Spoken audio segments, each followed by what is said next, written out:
చూడాలని మేము ఆనందపడతాము. ముందు సుందరకాండ చదివిస్తాను గోవింద్ రెడ్డి చదివిస్తున్నారు.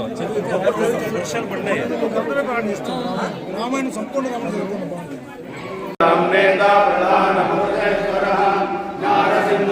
శ్రీమాన్ కేశవ పురుషోత్తమ సర్వ శివశ్రాణో భూతాదిర్వ్యయ ప్రభు ప్రభురీశ్వర స్వయంభో శంభురాదినాచార్య శ్రీమదాద్రి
రకరకాల ఈది బాధలు, రకరకాల కష్టాలు, రకరకాల చింతనతో మన మనసు కష్టపడిపోయింది. సాయంకాలం ఒక గంట సేపు ఆయన ముందు కూర్చొని ఆయన దేవుని దానం చేసుకుంటూ, ఆయన నామాన్ని దానం చేసుకుంటూ పవిత్రమైన నామాలు పంపుతున్నట్లయితే ఉదయము పవిత్రమైపోతుంది. దానికే దేవాలయం పేదలు అర్చకుడు ఎవరిని ముట్టుకోడు. గమనిస్తుంటారు, అర్చకుడు ఎవరిని ముట్టుకోడు ఎవరు పెద్దప్పుడు, దేవాలయం తక్కువలో పెద్దప్పుడు ఎవరిని ముట్టుకోకుండా ఎవరు పొందాడు. మనం అనుకుంటాము మొలి మడప స్వామి అంత పడి కాదు, ఆచరణ. ఆచార వ్యవహారాల్లో అర్చకుడిని మాత్రం తెలిసింది. గుడిలోకి పోయేటప్పుడు ఎందుకోసం అంత పవిత్రంగా పోవాలంటే లోపల ఉన్నవాడు సామాన్యం కాదు కదా. 14 గుణాలు పరిచయంకి రాముని హృదయంలో బంధించుకున్నవాడు. అటువంటి రాముని నాకు హృదయంలో పట్టుకున్నవాడు. రాముడు ఒకసారి అంటాడు, హనుమా నా బాణాల యొక్క ఎంత బాగా 14 గుణాలు అల్లాడి చేస్తుంది అంటాడు. దేశం చూస్తాం నుంచి రామ్ అంటేనే ఆ బాణకుడు ఏం చేయలేదు. అంటే రామనామానికి ఎంత శక్తి ఉంటుందన్నమాట. 2 అక్షరాలే, 2 అక్షరాలు మూవాళ్ళలో పలకొచ్చు రామాన్ని తీసి, అది ఇబ్బంది ఏం కాదు. కాబట్టి ప్రతిరోజు మక్కుతూనే ఉంటాము. పలికేటువంటి చిరుజిత్వానికి ఇస్తానికి నాకు ఎంత గౌరవం ఉందో అంత గౌరవం నీకు భూలోకంలో ఉండిపోతుంది. నా అవతారం ప్రసాదమైనప్పుడు నా కార్యం నువ్వు చేస్తావు, నువ్వు అందుకు చేస్తావు అని కథ. దానికోసమే హనుమదేవాలయం ముందు హనుమంతుని యొక్క దేవాలయం ముందంటే రాముడు ఉన్నాడని లెక్క. హనుమంతుడు ఉన్నా అంటే రాముడు ఖచ్చితంగా ఉండి తీస్తాడు కదా. ధర్మానికి కట్టుబడి ఉండేవాడు హనుమంతుడు. చూడండి, రాముల యొక్క చరిత్రను తీసుకున్నట్టయితే శుక్లాంబరధరం విష్ణుం శశివర్ణం చతుర్భుజం ప్రసన్నవదనం ధ్యాయేత్ సర్వవిఘ్నోపశాంతయే వాల్మీకి ప్రార్థన వాల్మీకి మునిసింహస్య కవితావానచారిణః శృణ్వన్ రామకథానాదం యాంతి పరాంగతిం శ్రీరామ ప్రార్థన రామాయ రామభద్రాయ రామచంద్రాయ వేదసే రఘునాథాయ నాథాయ సీతాయ పతయే నమః మారుతిం నమత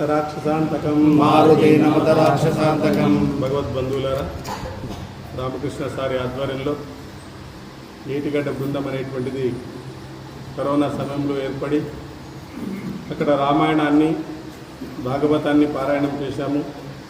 ఇప్పుడు భారతాన్ని మహాభారతాన్ని పారాయణం చేస్తున్నాం. నాకు కొద్దిగా భయంగా ఉంది. సార్ ఇంతకుముందు చెప్పినారు, ఇక్కడ జ్ఞానులు ఉన్నారు, బాగా పాడేవాళ్ళు ఉన్నారు అంటే వాళ్ళ ముందు కుప్పిగంతులు వేయకూడదు మనమందరూ కూడా.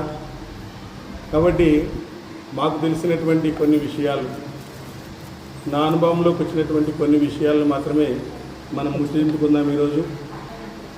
మరి హనుమంతుల వారిని గురించి పరాశర సంహిత అనేటువంటి గ్రంథం మనకు తెలియజేస్తుంది, లింగ పురాణం మనకు తెలియజేస్తుంది, వెంకటేశ్వర మహాత్మ్యం తెలియజేస్తుంది, హనుమద్ వైభవం అనేటువంటి గ్రంథాలు హనుమంతుని గురించి విశేషంగా మనకు చెప్పడం అనేటువంటి జరుగుతుంది. ఇట్లాంటి హనుమంతుల వారు నమ్ముకుంటే మనము బుద్ధిస్ బలం యశోధైర్యం నిర్భయత్వం అవగత అజాడ్యం వాక్పటుత్వంచ హనుమ స్మరణత్ భవేత్ అంటారు. అంటే హనుమంతుల వారిని నమ్మితే ఈ గుణాలన్నీ కూడా మనకు వస్తాయి. బుద్ధిస్ బలం, బుద్ధి మనకిప్పుడు బుద్ధే లేదు. ఒకసారి మనసు చెప్పినట్లు వింటున్నాం. మనసు చెప్పినట్లు వినడం వల్లనే ఈరోజు ఇన్ని అరాజకాలు జరుగుతున్నాయి. బుద్ధికి తెలుసు మనం చేస్తున్నది తప్పు అని చెప్పేసి, కానీ మనసు బానిస అయిపోతుంది. ఈరోజు ఇంద్రియాలకు బానిస అయిపోతుంది. కాబట్టి ఈ శరీరంతో బుద్ధి చెప్పిన పనులు చేయడం లేదు.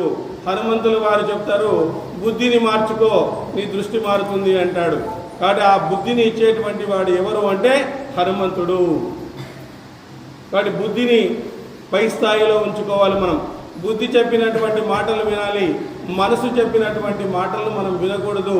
కాబట్టి మనసు ఇంద్రియాలకు, శరీరానికి లోబడి ఉంటుంది. కాబట్టి బుద్ధిని పెంచుకోవాలి అంటే హనుమ ధ్యానం చేయాలి. మనమందరూ కూడా హనుమ ధ్యానము చేస్తూ ఉంటే మనకు బుద్ధి అనేటువంటిది వస్తుంది. బుద్ధిస్ బలం, బలం అనేటువంటిది వస్తుంది. బలం మామూలుగా మనకు శారీరక బలంతో మనమేమి భగవంతుణ్ణి పొందలేం, ఆధ్యాత్మిక బలంతోనే పొందగలుగుతాం. ఆధ్యాత్మిక బలం లేదనుకోండి మనము దేవుణ్ణి చూడలేం. ఆధ్యాత్మికమైనటువంటి విషయాల పట్ల మనం అభిలాష కలిగి ఉంటే మనకు భగవద్ దర్శనం అవుతుంది. ఎందుకంటే ఆధ్యాత్మిక బలంతో మన భౌతికమైనటువంటి దాన్ని కూడా మనం జయించవచ్చు.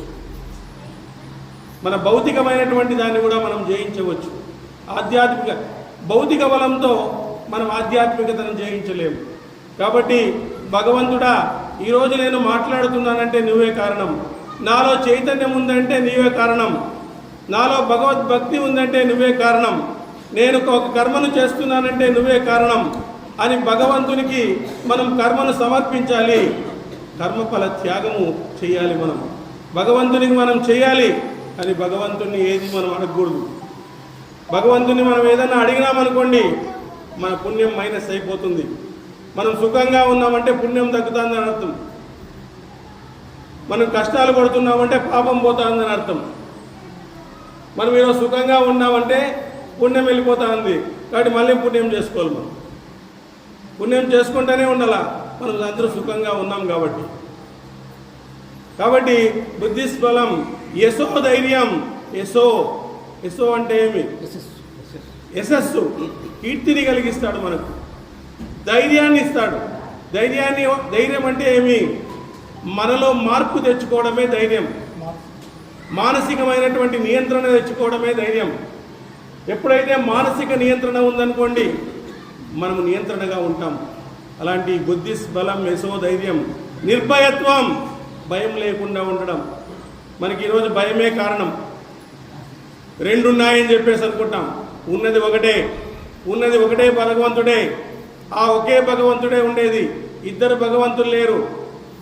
ఇద్దరు భగవంతులు ఎక్కడా లేరు ఎక్కడా కూడా. అనేక రూపాల్లో ఉండేటువంటి భగవంతుడు అందరూ కూడా ఒక్కటే. కాబట్టి ఆ ఒక్కటే అనేటువంటిది మనం ఉంటే ఆ భయం అనేటువంటిది మనకు ఉండదు. బుద్ధిస్ బలం, యశోధైర్యం, నిర్భయత్వం, మరోగత, రోగాలు రాకుండా చేస్తాడు.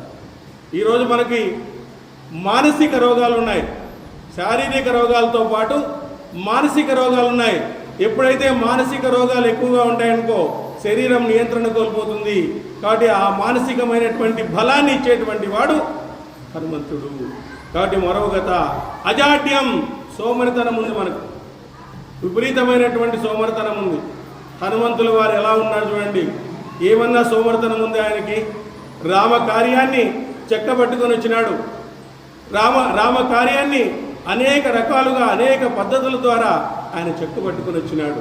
కాబట్టి మనము మరోగత అంటారు. బుద్ధిస్బలం యశోధైర్యం నిర్భయత్వం మరోగత అజాడ్యం వాక్పటుత్వంచ. చూడండి, ఈరోజు మాట ద్వారానే మనకు శత్రువులు అవుతారు, మాట ద్వారానే మనకు మిత్రులు అవుతారు. కాబట్టి మన నోరు బాగుంటే ఊరు బాగుంటుంది అంటారు. చూడండి, ఎంత కొంతమంది చెప్పారు, నోరు బాగుంటే ఊరు బాగుంటుంది అని చెప్తారు. కాబట్టి మన మాట అనేటువంటి చక్కగా ఉండాలా. ఒక మాట మనకు ఇతరులకు దుఃఖాన్ని పోగొట్టే రకంగా ఉండాలా. ఒక మాట ద్వారా వాళ్ళు సంతోషపడేలాగా ఉండాలా. ఒక మాట ద్వారా వాళ్ళు సంతృప్తి పడేలాగా ఉండాలా. ఒక మాట ద్వారా వాళ్ళు సమాధానపరిచేలాగా ఉండాలా. మనం కోట్ల రూపాయలు ఇవ్వకుండా పోవచ్చు, ఒక మాట ద్వారా అతన్ని రక్షించిన వాళ్ళు అవుతాం. కాబట్టి మనం మాటలు మాట్లాడేటప్పుడు హనుమంతుల వారిని ఆదర్శంగా తీసుకోవాలి. హనుమంతుల వారు ఒకసారి అరణ్యకాండలో ఆయన ప్రవేశిస్తాడు. ప్రవేశించిన తర్వాత సుగ్రీవులు చెప్తారు, ఏవయ్యా ఎవరో వాలి పంపించినాడు నన్ను చంపడానికి, ఓసారి చూసిరా అని చెప్తాడు. అప్పుడు హనుమంతుల వారు బ్రాహ్మణ వేషంలో వెళితే రామలక్ష్మణులతో మాట్లాడతాడు. ఆ రామలక్ష్మణులతో సూర్య చంద్ర శ్రేష్టమైనటువంటి గొప్ప యువకులారా, ఎంతో పని ఉంటే తప్ప ఇట్లాంటి అరణ్యానికి మీరు రారు, మీరు వచ్చినటువంటి పనేమిటి అని చెప్పేసి ఒక చిన్న మాటనంటే రాముడు ఆశ్చర్యపోతాడు.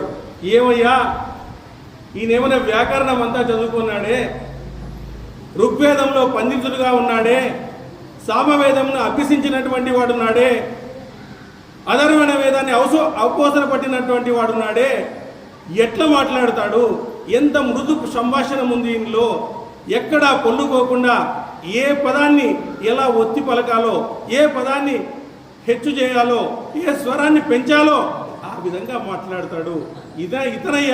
ఇతను మనకు సహాయం చేసేలాగా ఉన్నాడు, సీతమ్మ వారిని ఎదిగే దాంట్లో ఈయన సహాయం చేసేలాగా ఉన్నాడు. కాబట్టి ఇతన్ని మనం మిత్రునిగా చేసుకుందామని చెప్పేసి ఒక్క మాటలో రాముణ్ణి ఆకర్షించినాడు ఆయన. ఒక్క మాట ద్వారా సకల అఖిలాండ కోటి బ్రహ్మాండ నాయకుడిని ఆకర్షించినాడు. అందుకే హనుమంతుడు ఆదర్శప్రాయుడైనాడు. ఈరోజు కూడా ఆదర్శప్రాయుడైనాడు.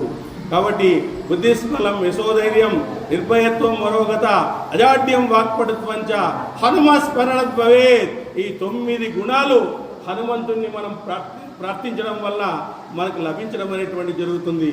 హనుమంతుడు దాస్య భక్తికి ప్రతీక. ఆయన దాస్య భక్తి మనకు 9 రకాల భక్తులు ఉన్నాయి. శ్రవణం, కీర్తనం, స్మరణం, అర్చనం, వందనం, దాస్యం, సఖ్యం, పాదసేవనం, ఆత్మనివేదనం. 9 రకాల భక్తులు ఉన్నాయి. ఆ 9 రకాల భక్తుల్లో ఎవరైనా దాస్య భక్తి, మనము ఊడిగము వేరే వాళ్ళకి చేయకూడదు, భగవంతునికి చేయాలి ఊడిగం. మనం భగవంతునికి దాస్యమైతే మన జీవితాలు బాగుపడతాయి. అందుకే పరాశర సంహితలో చెప్తారు, గోష్పదీకృత వారాసిం మశమీకృత రాక్షసాం రామాయణం మహామాల రత్నం వందే నీలాత్మజం అంటాడు. గోష్పదీకృత వారాసిం అంటే ఏమి? ఆవు గిట్టలను దాటినట్టుగా సముద్రాన్ని దాటినటువంటి వాడు. మశమీకృత రాక్షసాం, రాక్షసులను దోమల వలె చంపినటువంటి వాడు. రామాయణం మహామాల, రామాయణం అనేటువంటి మహామాలలో రత్నం వందే నీలాత్మయం, రత్నం లాగా మెరిసినటువంటి వాడు మన ఆంజనేయ స్వామి మనం చెప్పడం అనేటువంటి జరుగుతుంది. ఇట్లా ఆయన వర్ణించుకుంటూ పోతే ఆయనలో ఉండేటువంటి గుణాలను, ఆయనలో రామునిలో ఎన్ని గుణాలు ఉన్నాయో అన్ని గుణాలు హనుమంతునిలో ఉన్నాయి. సార్ ఇప్పుడే చెప్పారు, రామునిలో ఎన్ని గుణాలు అయితే ఉన్నాయో అంత గుణాలు ఆయనలో ఉన్నాయి. కాబట్టి మనం హనుమంతుల వారిని మనం నమస్కరిస్తే రాముని యొక్క దర్శనం అవుతుంది అని చెప్పేసి సార్ వాళ్ళు చక్కగా మనకి ఈరోజు తెలియజేశారు. అట్లాంటి అద్భుతమైనటువంటి మందిరాన్ని ఇక్కడ కట్టుకున్నారు. మరి ఎంతోమంది దాతలు సహాయం చేశారు, అందరినీ కూడా చైతన్యపరిచినారు. ఎంతోమందికి డబ్బులు ఇవ్వాలా, కార్యము చేయాలా అని చెప్పేసి అనిపించింది. మళ్ళీ అద్భుతమైనటువంటి ఇట్లాంటి గుడిని కట్టడం అనేటువంటిది ఒక పక్క ఏదైతే ఆ గుడిని నిర్వహించడం అనేటువంటిది కత్తి మీద సాము లాంటిదే. సో ఇట్లాంటి భజన సాంప్రదాయాల ద్వారా మన హిందూ సంస్కృతిని మనమందరూ కూడా వ్యాప్తి చేయాలా. మన హిందూ సంస్కృతిని వ్యాప్తి చేయకుండా పోతే ఈరోజు అత్యున్నతమైనటువంటి సంస్కృతిని మనం కోల్పోతాం. అత్యున్నతమైనటువంటి సంస్కృతిని మనం కోల్పోతాం. ఈరోజు ఫారిన్ కంట్రీస్ అన్నీ కూడా ఎలా ఉన్నాయి చూడండి, అతలాకుతలంగా ఉన్నాయి. ఏవి శాంతిగా లేవు. ఏ దేశంలో కూడా శాంతి లేదు.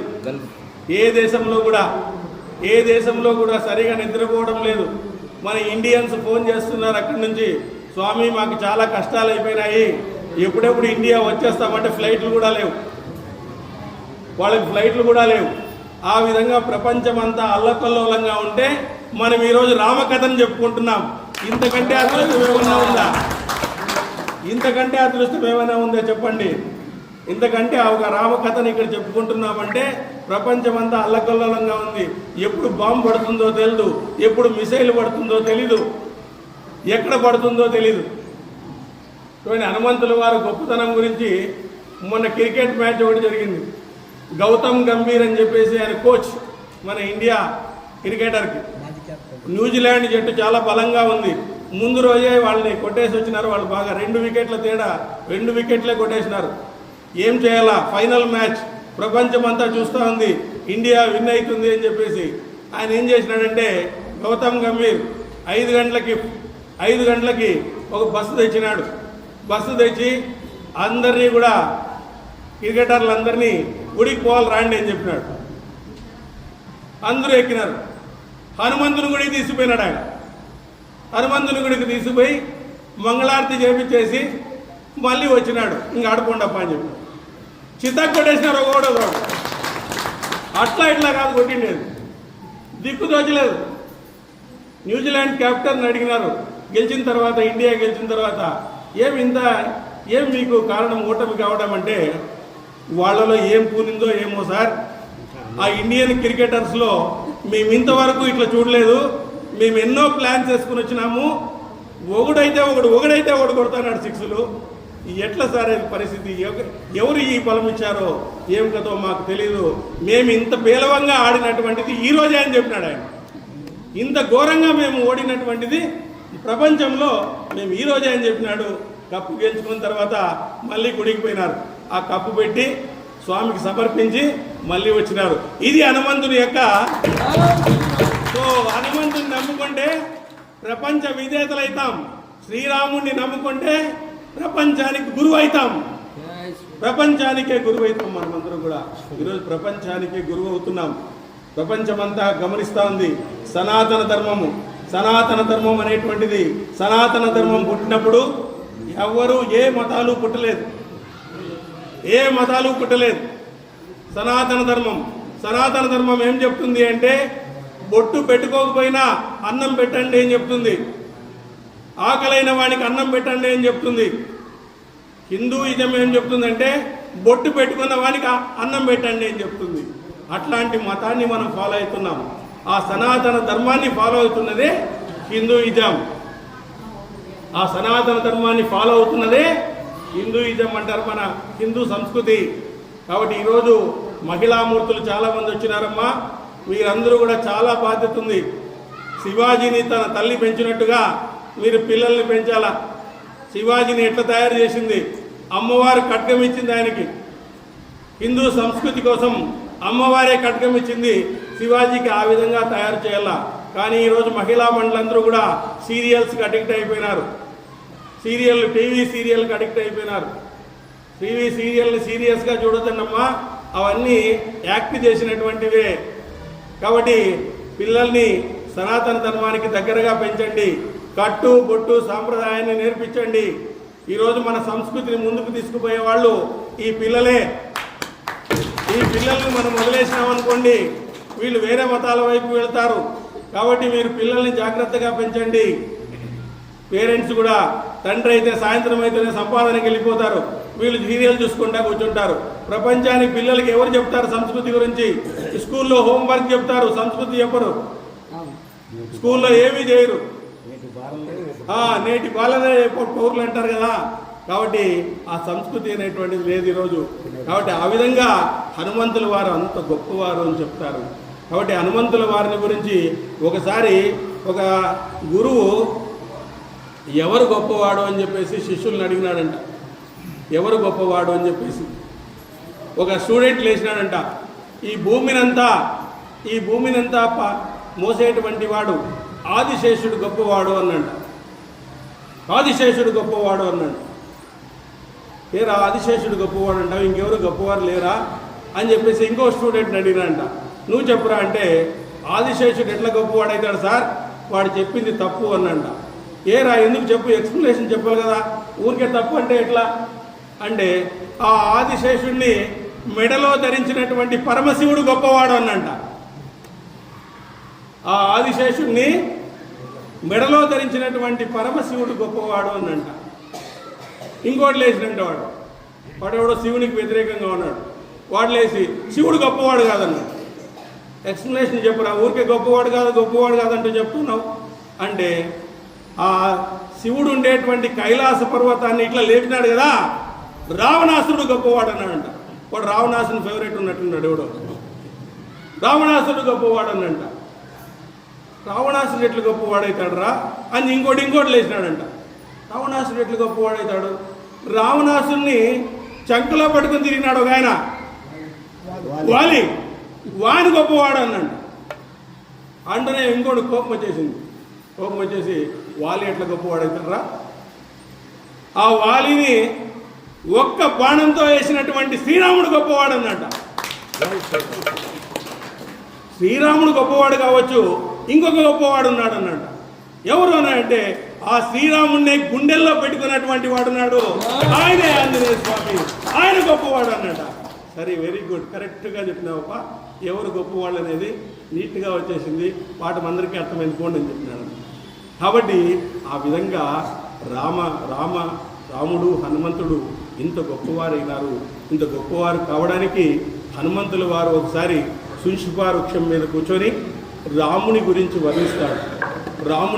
వర్ణిస్తాడు సీతమ్మకు. ఎందుకంటే ప్రాణభిక్ష పెట్టినటువంటి వాడు హనుమంతుడు. ఎవరెవరికి?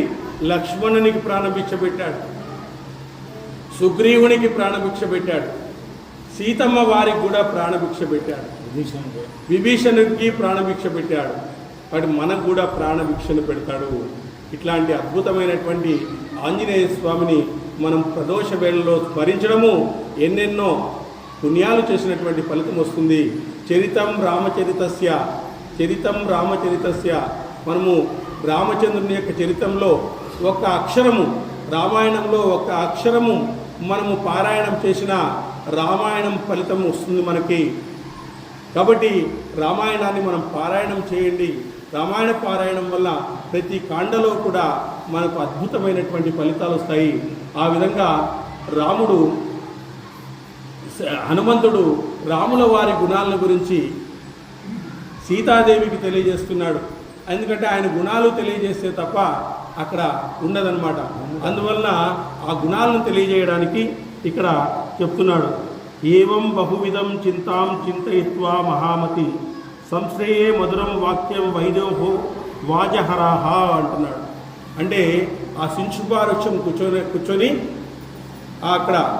ఇక్కడ లంకలో ఉండేటువంటి సీతమ్మ వారికి అశోకవనము దగ్గర శుంషిపా వృక్షం అనేటువంటిది ఉంటుంది. దాని మీద కూర్చొని చెప్తున్నాడు.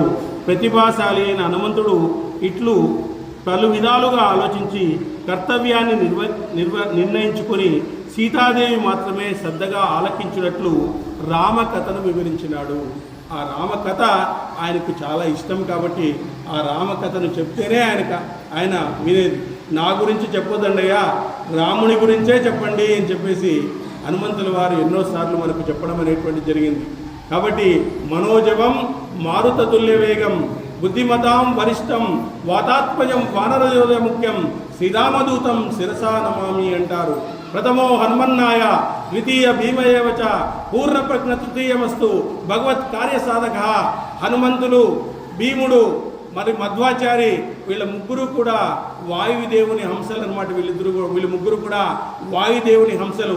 హనుమంతుడే భీముడుగా పుట్టినాడు, భీముడే మళ్ళీ మధ్వాచారిగా పుట్టి అద్వైత సిద్ధాంతాన్ని మనకు ద్వైత సిద్ధాంతాన్ని తెలియజేశారు. కాబట్టి ఈ విధంగా అనేక రకాలైనటువంటి గ్రంథాల్లో వాళ్ళు ఆ విధంగా పుట్టడం అనేటువంటి జరిగింది. హనుమంతుడు భీముడుగా, భీముడు మళ్ళీ మధ్వాచారిగా ప్రథమో హనుమన్నాయ ద్వితీయ భీమయేవచ పూర్ణ ప్రజ్ఞ తృతీయమస్తు భగవత్కార్య సాధక. భగవంతుని కార్యము చేయడానికే వీళ్ళు ముగ్గురు పుట్టినారు, ధర్మాన్ని రక్షించడానికే వీళ్ళు ముగ్గురు పుట్టినారు.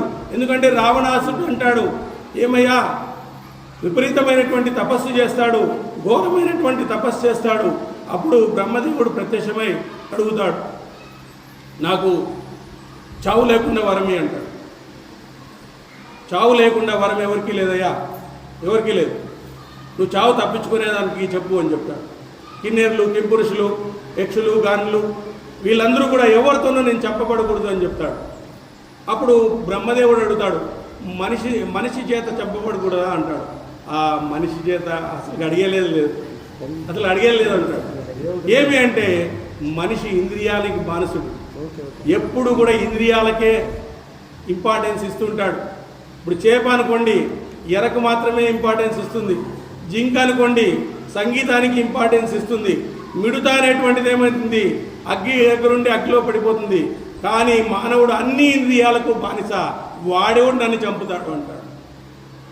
కోతులు అని అడుగుతాడు, ఇంకా మనుషులే లేదంటే కోతులు ఏముంటుంది అంట. సో ఈ విధంగా మనిషిని అధఃపాతాలని తొక్కేశాడు రావణాసురుడు. అందుకోసం భగవంతుడు ఆలోచించినాడు, స్వామి నువ్వు అనేక అవతారాలు చేశావు, కానీ నువ్వు గొప్ప శక్తి ఉంది, నువ్వు దేవుడు కాబట్టి చేశావు, మనిషిగా నువ్వు చేస్తావా? మనిషిగా వచ్చినటువంటి వ్యక్తి ధర్మంగా ఉండి అధర్మాన్ని పారదోలుతావా అని చెప్తే అప్పుడు భగవంతుడు నేను మనిషిగా పుట్టాలి, మనిషిగా పుట్టి ఈ ధర్మాన్ని ఆచరించి ప్రజలందరికీ కూడా ఆదర్శప్రాయుడు కావాలి, ధర్మాన్ని నేను నిలబెట్టడం వల్ల ఇది 14 లోకాల్లో కూడా ధర్మం మనల్ని కాపాడుతుంది, మనకు అధర్మం ఈ లోకంలోనే కాపాడుతుంది. నీకు డబ్బులు రావచ్చు అధర్మంతో, ఈ లోకంలోనే కాపాడుతుంది, కానీ ధర్మము 14 లోకాల్లో నిన్ను కాపాడుతుంది.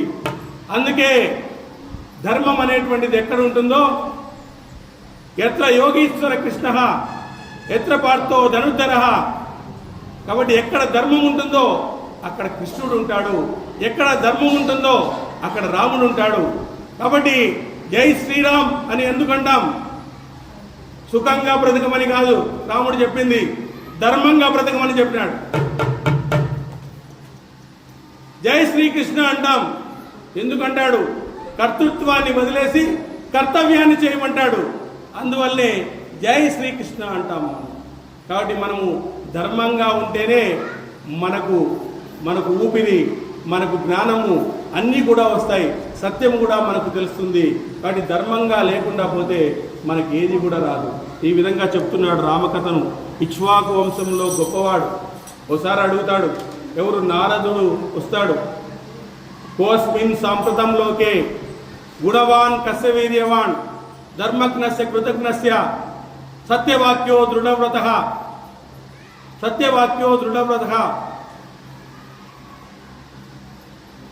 ఆ విధంగా అనేకమైనటువంటి లక్షణాలను అడుగుతాడు. నాకు 16 లక్షణాలు కలిగినటువంటి ఎవరైనా ఈరోజు ఈ కాలంలో ఇప్పుడే ఉన్నాడా అని అడుగుతాడు. అలాంటి వాడు ఇప్పుడే రాజ్యం చేస్తున్నాడయ్యా, ఆయనే శ్రీరాముడు అని చెప్తాడు. కోస్మిన్ సాంప్రదంలోకే గుణవాన్ కస్య వీర్యవాన్ ధర్మజ్ఞస్య కృతజ్ఞస్య సత్యవాక్యో దృఢవ్రత ఆత్మవాన్ కో జితక్రోధో నసూయక తస్య బిబ్బతి దేవస్య జాతరోషస్య సంయుగే అంటాడు. అంటే గుణవంతుడు, ధర్మవంతుడు, కృతజ్ఞత కలిగినటువంటి వాడు. దేవాసురుల యుద్ధంలో రాముని యొక్క యుద్ధాన్ని చూసి దేవతలే భయపడిపోయినారంట. ఏమయ్యా, ఓసారి రావణావన యుద్ధం జరుగుతూ ఉంటే హనుమంతుడు అంటాడంట, ఈయనకి మన అవసరం ఏమొచ్చిందయ్యా అని. ఆయన యుద్ధం చూస్తా ఉంటే ఒక్క బాణముతో 14,000 మందిని చంపేసినాడు. అదేవిధంగా రావణావన యుద్ధంలో అనేక రకాలుగా ప్రయోగిస్తూ ఉంటే సుగ్రీవుడు వీళ్ళందరూ అనుకున్నారంట, ఆంజనేయ స్వామి జాంబవంతుడు ఈ ఊరికే మనకు సపోర్ట్గా పెట్టుకున్నాడు, ఈయనకి మన అవసరం ఏమొచ్చింది, అయ్యా ఆయనకి, ఈయనకే శక్తి ఉంది, ఈయనకే గొప్ప శక్తి ఉంది అని చెప్పేసి వాళ్ళు ఆశ్చర్యపోయినారంట. ఊరికి మనల్ని ఊరికే పెట్టుకున్నాడు అని చెప్పేసి. ఆ విధమైనటువంటి సమర్థవంతమైనటువంటి రాముని యొక్క గుణాలన్నీ కూడా హనుమంతుల వారిలో ఉన్నాయి.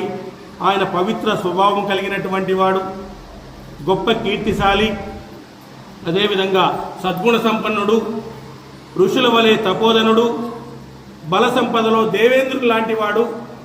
ఇలాంటి గొప్పదైనటువంటి రాముణ్ణి ఆంజనేయ స్వామి కీర్తిస్తూ మరి రాముని గురించి తెలియజేసి సీతమ్మ వారికి రామజాడను తెలిపినాడు. ఆ రామజాడను తెలపడం వల్ల సీతమ్మ వారు కూడా సంతోషపడి, ఆ అమ్మవారు సంతోషపడి ఆయనకు అనేకమైనటువంటి వరాలను ఇవ్వడం అనేటువంటి జరిగింది. ఈ విధంగా రామ కార్యాన్ని పూర్తి చేయడంలో ఆయన సక్సెస్ఫుల్గా కంప్లీట్ చేసినాడు. కాబట్టే ఈరోజు కూడా రామనామం అనేటువంటిది మనకు సర్వదిక్కులలో ఉంది. కాబట్టి 14 లోకాల్లో రామనామమే గొప్పది. కాబట్టి ఆ రామనామాన్ని తరించినటువంటి వారు, ఆ రామ అనే పలకనేటువంటి మర అనేటువంటి పలికేటువంటి వాల్మీకి కూడా గొప్ప పండితుడైనాడు రాముని పట్టుకోవడం వల్ల.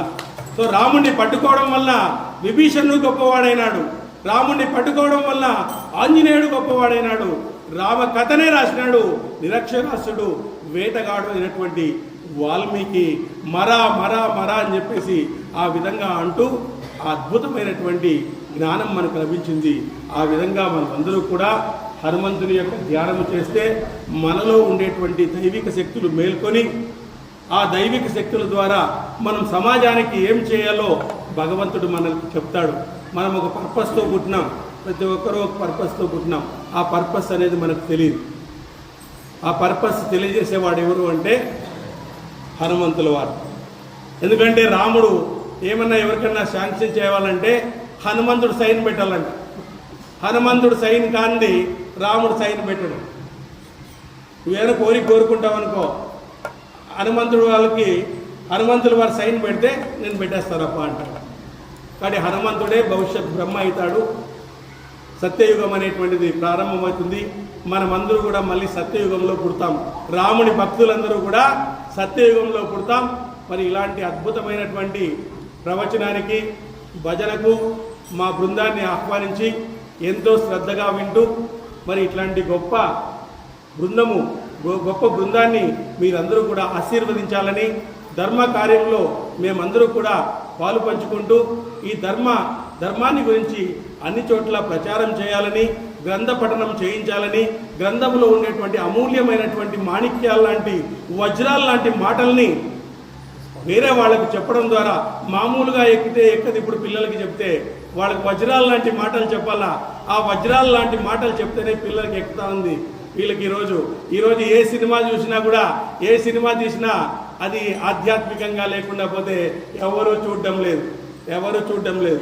కాబట్టి ఆ విధంగా ఇప్పుడు ఉండేటువంటి పిల్లలకి మనం గ్రంథ పఠనం చేయించి వాళ్ళని సంస్కారవంతులుగా తయారు చేసి, ఎందుకంటే వాళ్ళు సంస్కారవంతులు కాకుండా పోతే అంతిమ సంస్కారానికి కూడా రారు. వాళ్ళు గుర్తుపెట్టుకోండి, వాళ్ళని సంస్కారవంతులుగా చేయకుండా పోతే అంతిమ సంస్కారానికి కూడా రారు. వాళ్ళు అట్లా తయారైనారు. ఈ యూతులందరినీ కూడా, పెద్దలందరూ కూడా మీ అహంకారాలకి దానికి పోకుండా అందరిలో కూడా భక్తి భావాన్ని పెంచండి. భక్తి భావాన్ని పెంచి మన యొక్క సంస్కృతిని, మన యొక్క హిందూ సంస్కృతిని దశ దిశలా పోయేటట్టుగా చేస్తారని ఆశిస్తూ ఇంత మంచి అవకాశాన్ని ఇచ్చినటువంటి మేము మీకు కృతజ్ఞతగా ఉంటామని చెప్తూ జై శ్రీరామ్, జై శ్రీరామ్, జై శ్రీరామ్. Hare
ఎవరో వాలి పంపించినాడు నన్ను చెప్పడానికి ఓసారి చూసిరా అని చెప్తాడు. అప్పుడు హనుమంతుల వారు బ్రాహ్మణ వేషంలో వెళ్తాడు. వెళితే రామలక్ష్మణులతో మాట్లాడతాడు. ఆ రామలక్ష్మణులతో సూర్య చంద్ర శ్రేష్టమైనటువంటి గొప్ప యువకులారా, ఎంతో పని ఉంటే తప్ప ఇట్లాంటి అరణ్యానికి మీరు రారు, మీరు వచ్చినటువంటి పని ఏమిటి అని చెప్పేసి ఒక చిన్న మాటనంటే రాముడు ఆశ్చర్యపోతాడు.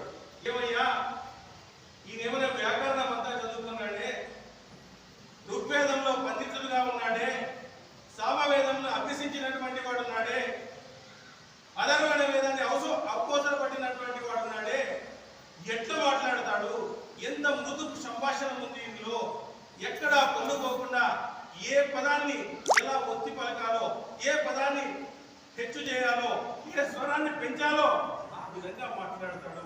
ఇతరయ్యా, ఇతను మనకు సహాయం చేసేలాగా ఉన్నాడు, సీతమ్మ వారిని ఎదిగే దాంట్లో ఈయన సహాయం చేసేలాగా ఉన్నాడు, కాబట్టి ఇతన్ని మనం మిత్రుడిగా చేసుకుందామని చెప్పేసి ఒక్క మాటలో రాముణ్ణి ఆకర్షించినాడు. ఆయన